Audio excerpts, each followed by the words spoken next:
This episode is brought to you by Chase for Business. I'm Josh Christensen, executive producer of Inc. Podcasts, and this is From the Ground Up.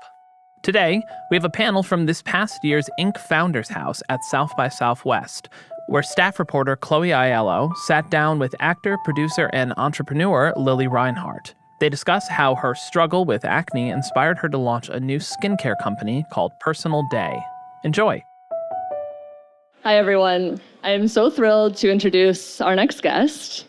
You all know her and love her. This is Lili Reinhart. She's an actor, a producer, an entrepreneur, and she launched her skincare company, Personal Day, just last year in October. It was years in the making, and it comes from a very personal place, as the name might suggest. As her 25 million Instagram followers already know, she's been struggling with acne since 12 years old, so this is a personal project. It's as I said, been years in the making. And I also am gonna touch on your acting career and how it's evolved over time. So I'm super excited to get into this conversation. And let's start with talking about Personal Day and just where the inspiration for this company came from. Yeah, Personal Day, we launched in October, and we kind of were trying to brand ourselves as an acne care, skincare line, but we are really inclusive to any and all skincare. I've had acne since I was 12, and when I started doing Riverdale and being in a more public light, I still had acne. So I really tried to be open and honest with my fans as I stepped into that public sphere. And just because I was on TV didn't make my acne go away. It actually made it a lot worse. So I just really wanted to be honest about that experience. And so years later, basically, I was kind of given this opportunity, and it's kind of weird and awkward when you're in the industry. People want to monetize you, and you're like, okay, that makes sense. But I've never really been interested in that. And if I was going to do something like that, I wanted to make sure it made a lot of sense. And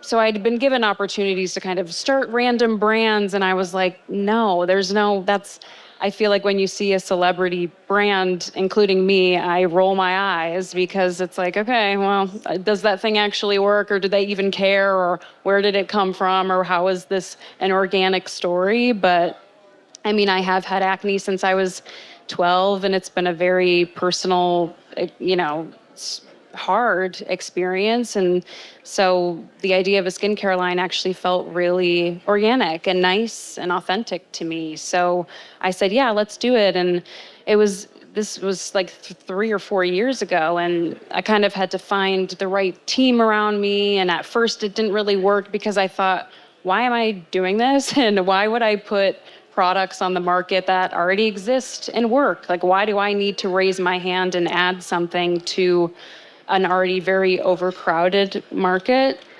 So it wasn't until a few years kind of into the, do a skincare line idea that I realized there was actually a big gap in the market when it comes to skincare that doesn't have any triggering ingredients in it. So for very sensitive skin, rosacea, eczema, acne, you can't use a lot. And I think a lot of people use products that they don't know are really bad for their skin and really bad for their acne.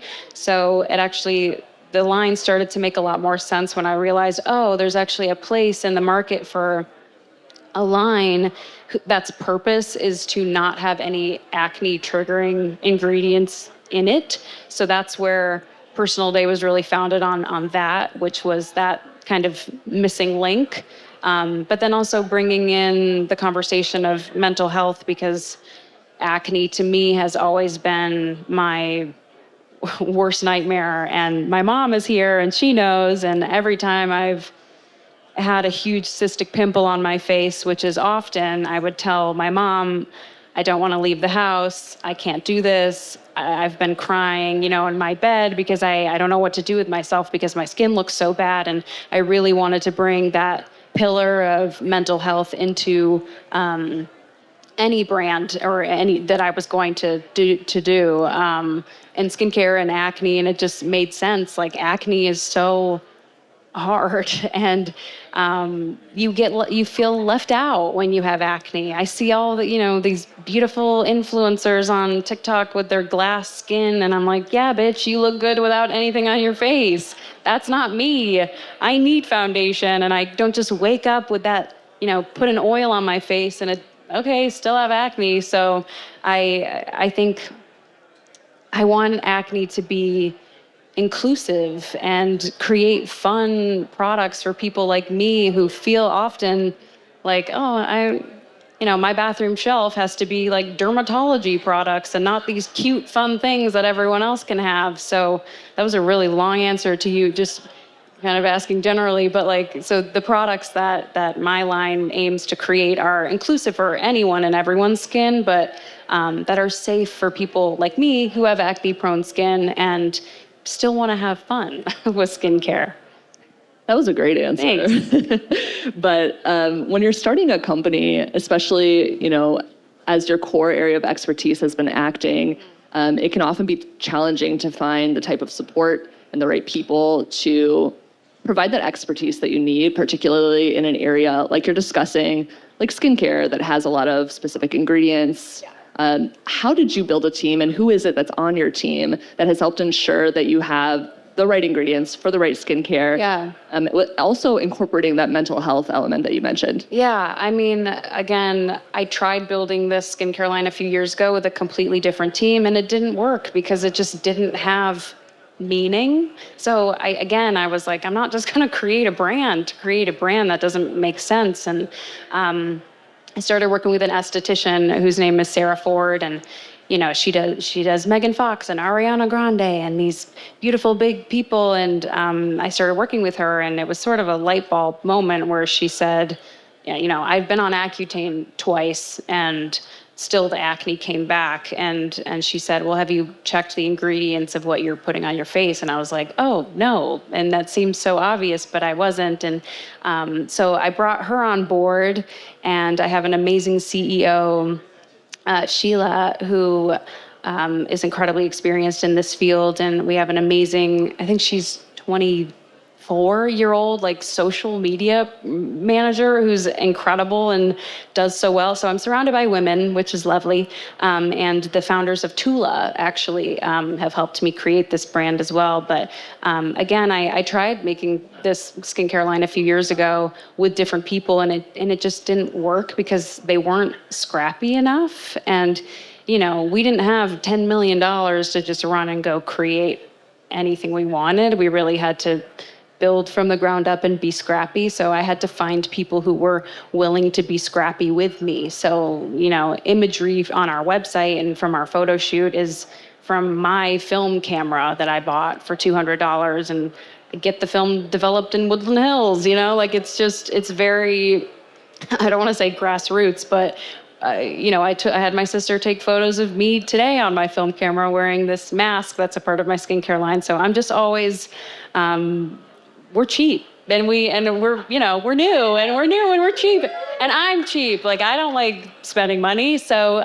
so our products are under $40, which is great, because I don't like spending money on that shit either. So, and I wanted people who are fans of mine that are often young women to be able to, feel included and like they could spend the money on something that's important and invest in themselves and in their skincare without shelling out.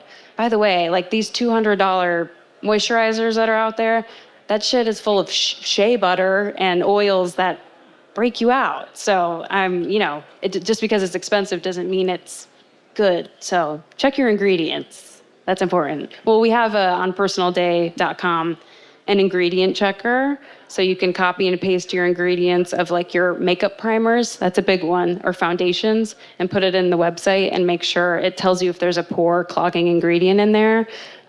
Because I find that a lot of makeup, a lot of primers, a lot of moisturizers have really bad stuff in them, and it's causing breakouts. So good thing to check if you're acne prone. The most expensive stuff doesn't necessarily... No, I threw that shit away. No, I didn't. I gave it to my people in my life who didn't have acne-prone skin and could use it. Speaking of your product line, can you tell us just one or two of your favorite items and what the core ingredients are that are good for your skin. Yeah. Well, our line has something called mevalonic acid in it, which is, what the hell is that? But it basically repairs your skin on a molecular level. So we've got really like top-notch, great ingredients in this line. And we have Personal Day has that ingredient exclusively for our acne line for 2 years, which is exciting. And we have that in our moisturizer and in our green mask that we have. But our moisturizer is really great because, again, I have really dry skin. I've been on Accutane twice, and that just dries you out forever. So for someone like me with really dry skin, but you need that moisture, but you can't have the oils or the butters in it, that's a great one. And we just launched hypochlorous acid spray and gel, which is antibacterial, and you can use it over makeup, and it kills bacteria, so it's good to use when you're traveling throughout the day if you're acne prone or just want like a little refreshing mist. So yeah, that's when we just launched that. It's really fun. Exciting stuff. I'm glad you brought up that you have, social media support through Personal Day. And we've talked a lot about social media. Like we mentioned, you have 25 million followers on your personal account. I think some people might assume that because you're an actor, it just comes naturally to you, but you were telling me about some rather unconventional methods that you use to drive up your audience in order to promote the brand. Yeah, it's weird and awkward when you're launching a brand. Like I call myself an actress before anything else. And so when you're launching a brand, they really want you to be an influencer, and which that word is a bit scary and kind of has a lot of negative connotation around it. Maybe not as much anymore, but it can be kind of a scary word. And it doesn't come naturally to me, but I knew that as the face of this brand, I needed to be one and like really lean into that, which is hard and sort of against my nature. And it was kind of it caused me a lot of anxiety. My team was asking me, do you want a social media manager? And I was like, no, I don't. No offense to those who have that, but I'm like, no, I feel like that would stress me out even more if I had someone trying to tell me exactly what to post and when to post it. I said, let me just try to do this on my own for a minute, and it's worked. But as we were talking about, when you're launching a brand, you want eyes on the brand, right? So I was trying to build my TikTok audience because Instagram, post Riverdale, the Instagram followers have gone like this when they're like, oh, we realize she's not on the show anymore. We don't care. So I'm like, I like TikTok best anyways. So I'm like, I'm going to invest my time in TikTok. And one day, randomly, I thought, I'm seeing all these crumble cookie reviews that are like ASMR. People are eating into a microphone. That seems fun. I'm going to do that because it's very low effort. I can buy these cookies for $30 and I already have an ASMR microphone. And it was like my most watched TikTok video, which is kind of sad. But so I started doing ASMR and sort of bringing that into my socials because it felt really easy for me. And I didn't feel like I had to just talk to a camera and be something that I wasn't, which was forcing something. And ASMR, for some reason, is something that I enjoy, but also just felt easy and natural. So that sort of was like, now my TikTok you don't know what you're going to find on there. It's just random lip syncings or me having anxiety or me being very honest and open about mental health. But then I'm also ASMR eating things. And I literally grew my TikTok by like multiple millions from doing ASMR, which is, hey, it worked. I'm like, good for me. I took a chance and it worked. So yeah. When we return, Lili Reinhart will share advice with Chloe for entrepreneurs looking to build their audience through social media. But first, a quick break.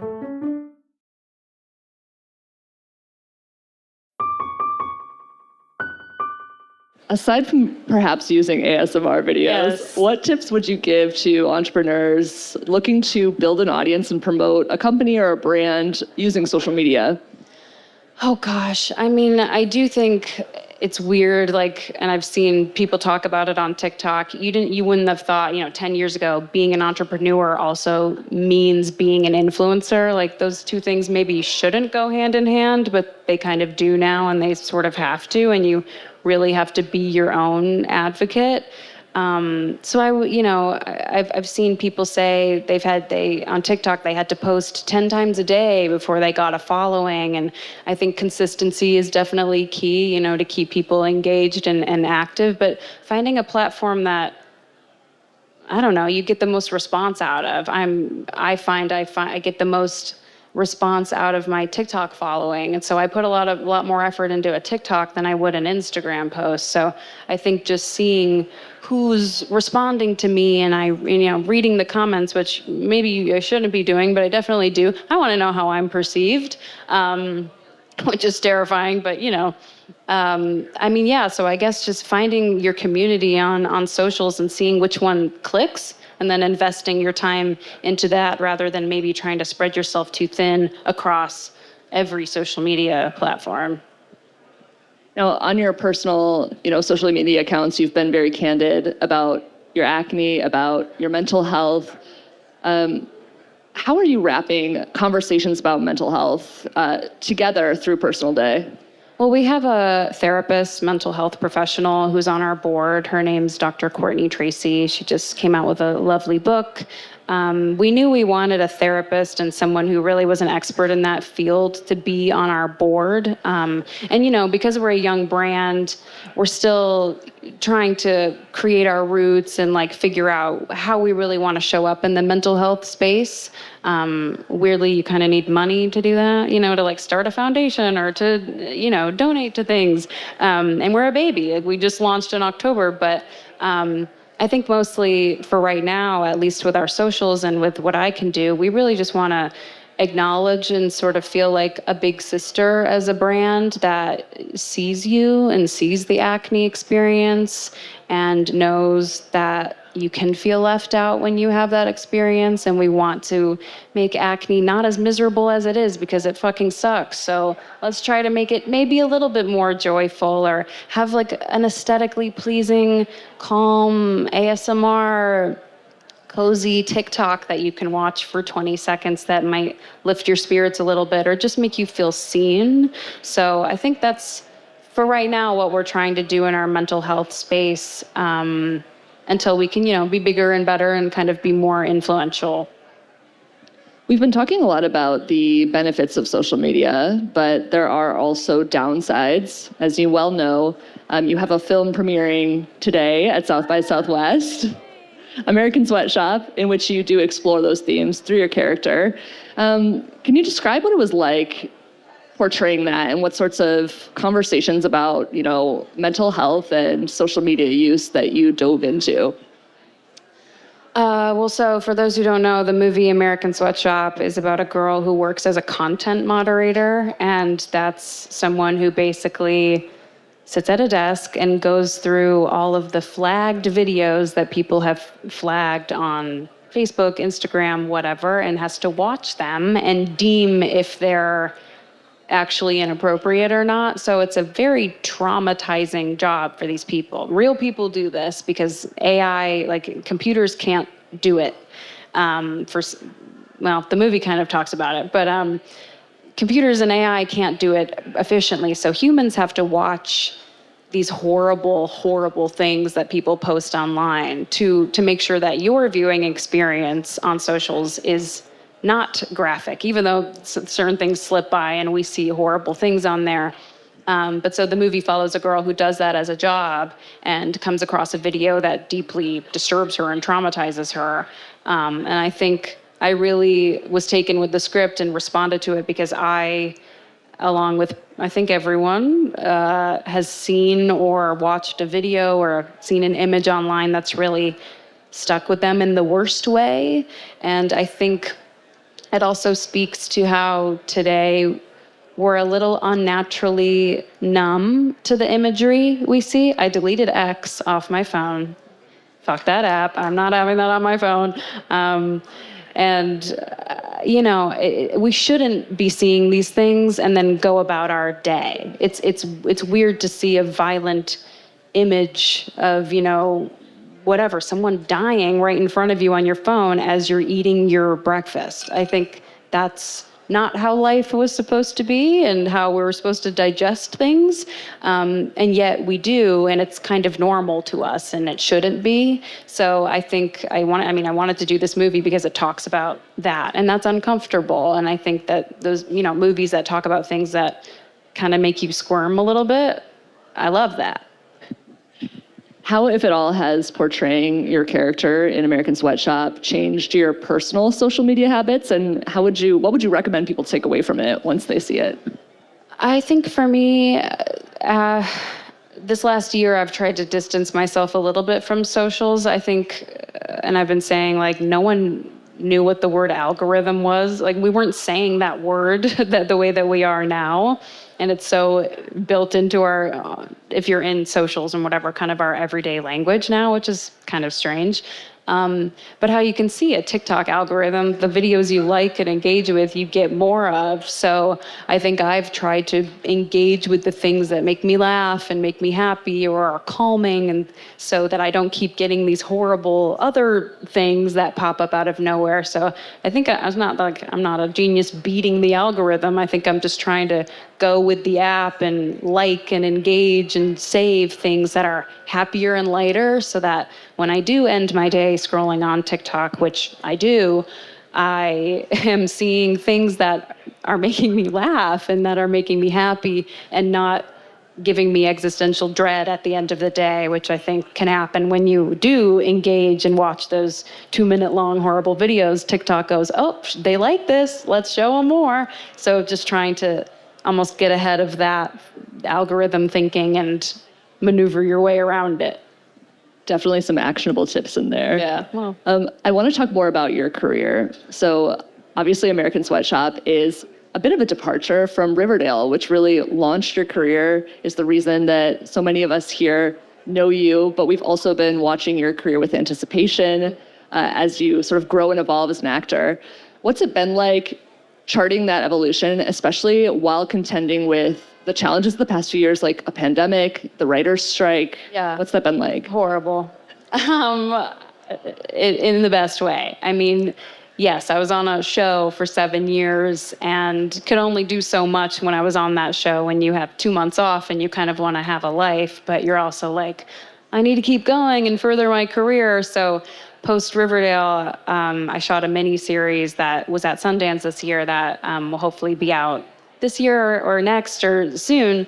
And then I'm here with American Sweatshop. But I did and have realized I do really enjoy my life outside of acting.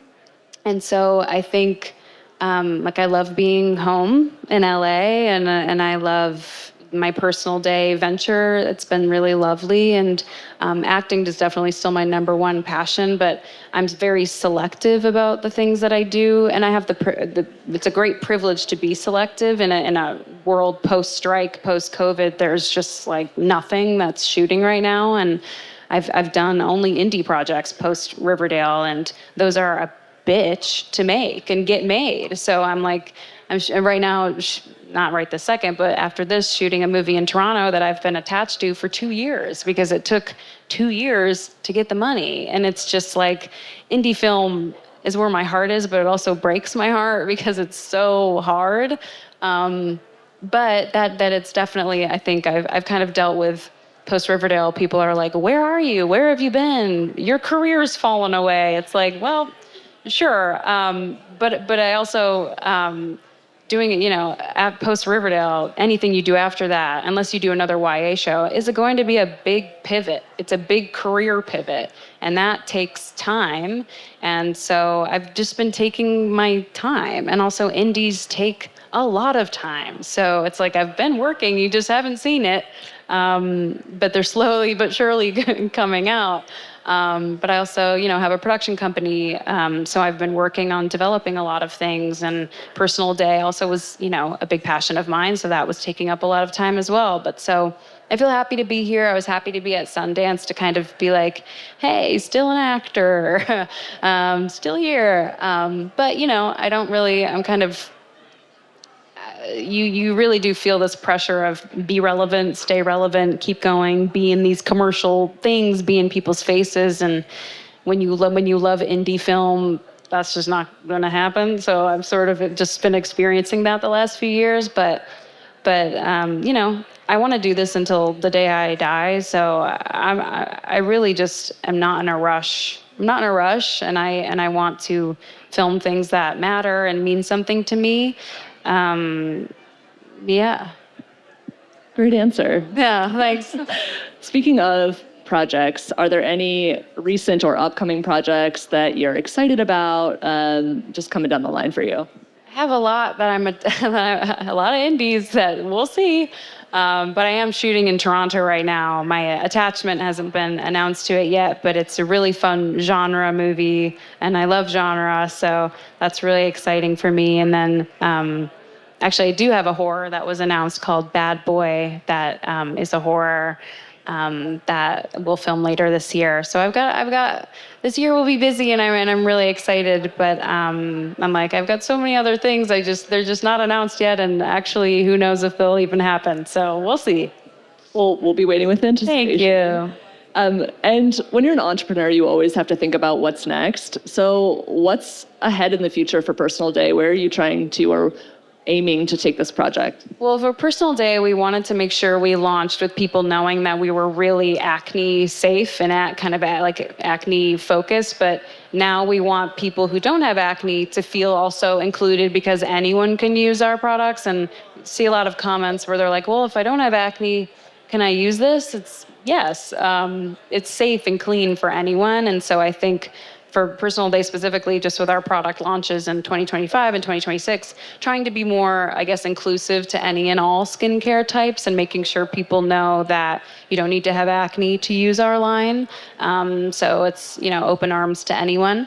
And just making sure our products are great. We were also not rushing anything to market with those as well, because we want to get it right. And again, I don't want to just put a product out there that already exists or someone can buy already. We want to make sure we do the better version or the best version of that. So just taking our time, quality over quantity, and not rushing anything just for the sake of rushing. Lili, thank you so much. This was such a wonderful conversation. That's actor, producer, entrepreneur, Lili Reinhart. Thank you. Thank you so much. Thank you. That's all for this episode of From the Ground Up. Our producers are Blake Odom and Avery Miles, with help from Sam Gebauer and Hawa Otori. Editing by Matt Toder. Mix and sound design by Nicholas Torres. If you haven't already, subscribe to all Ink podcasts on Apple Podcasts, Spotify, or wherever you listen.